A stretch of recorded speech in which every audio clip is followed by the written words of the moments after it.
There are a few things that Oris is doing that has put the brand on the map.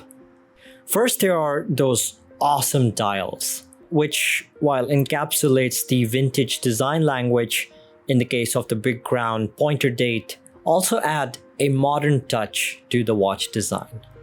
I mean, just look at the pointer date servo volante, or the Diver 65 bronze with the cotton candy dials. Even in the case of its contemporary diver, Oris has very successfully gone upmarket, which is not an easy thing to do for a brand that starts somewhere at the entry level. If you don't believe me, just look at how the die-hard fans are still crying about the increasing prices of Seiko. And I get it. Imagine if Orient suddenly started selling the legendary Bambino for $1,000 instead of its current price of less than $300. Once we've associated a certain image of a brand, it's extremely difficult to justify paying much higher for the same brand name. There's nothing wrong with it, of course, but it's just our own personal insecurities combined with the potential of parting with a large chunk of cash makes that justification even tougher, to say the least. Unsurprisingly, the watch community had similar concerns when Oris went from asking $2,500 to $4,000 for its Aquis model. Now with the new in-house Caliber 400 and some added design upgrades. But that's still a big jump. We had to get used to the fact that Oris is not just competing with brands like Longines or Rado, but going head to head with the likes of Tudor at its new price point. But overall, I can think of 3 reasons why Oris is taking over.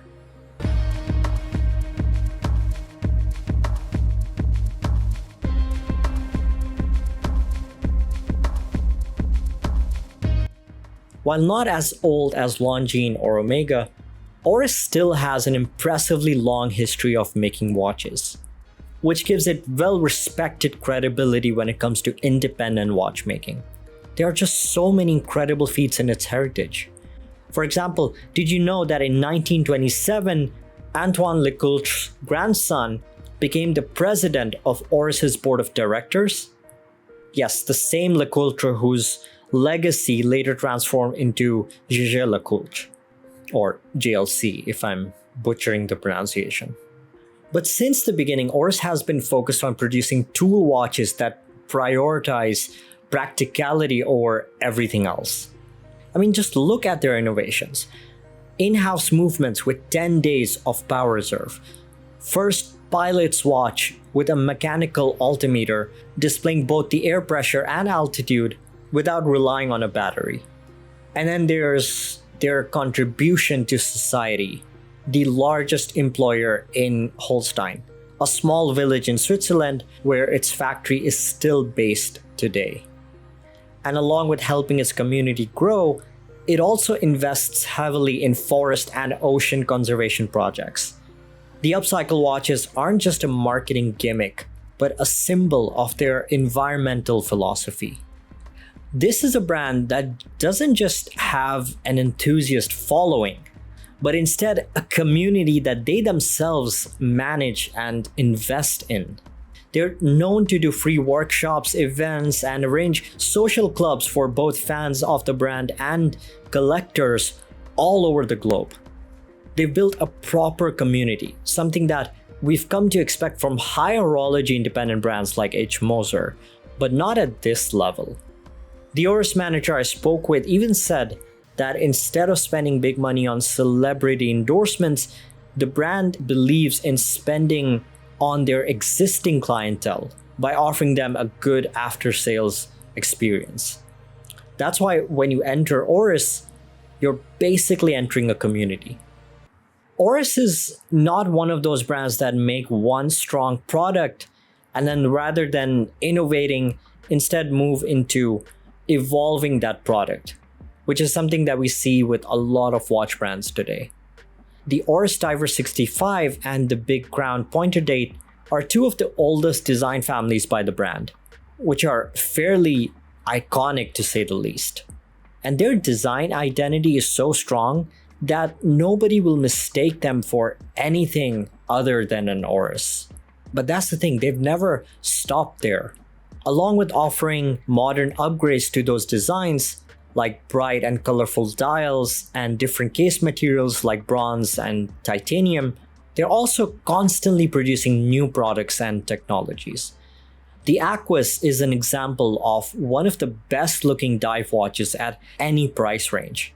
You can stack this up against a Longines Hydro Conquest, but you can also put this up against a Rolex Submariner and it would still be at least a debatable comparison, which isn't something you can say about its competitors.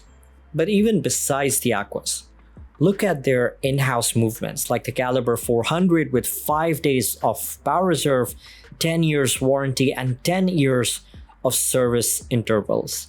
Or even the Caliber 115, a fully skeletonized movement, offering 10 days of power reserve. These innovations, both in terms of movement and watch design, are proof that Oris is never going to sit on its past achievements, but will constantly strive to break new barriers. They're not competing with anyone else, they're competing with themselves. Even if you look at the new Kermit Pro Pilot, it has been such a huge success for what it offers. A perfectly juxtaposing balance between nostalgic fun and a serious time-telling instrument. In 2023, we've seen watch prices hike more than ever before. I'm not talking about Rolex's secondary market prices, I'm talking about retail prices. And because of this, a lot of quality tool watches that were considered mid-range are now starting to move towards the luxury segment. And even though Oris isn't the cheapest Swiss watchmaker out there, it's certainly gaining more and more popularity as a value-based option. What's even more pushing the idea of Oris's value proposition is the fact that most independent watch brands fall in the ultra-luxury niche, a small and exclusive community of enthusiasts and collectors. But Oris is still offering that niche experience, but without asking that hefty price. And if that $2,000 to $3,000 price tag is still a bit much, you can always ask for a discount at the AD. And even on the secondary market, you're able to find new vintage pointer dates in immaculate conditions for way less than $1,000. But yeah, these are the reasons why Oris seems to be gaining a lot of popularity, gaining a lot of momentum in the sense that people are noticing it more and more, and it is becoming an aspirational piece, whereas before it was just considered just another mid-tier watch brand, which couldn't be further from the truth. So there you have it. Let me know what you think about Oris, and I want to know, what is your favorite model? In the meantime, don't forget to hit the like, subscribe, and the notification bell, and I'll see you in the next one.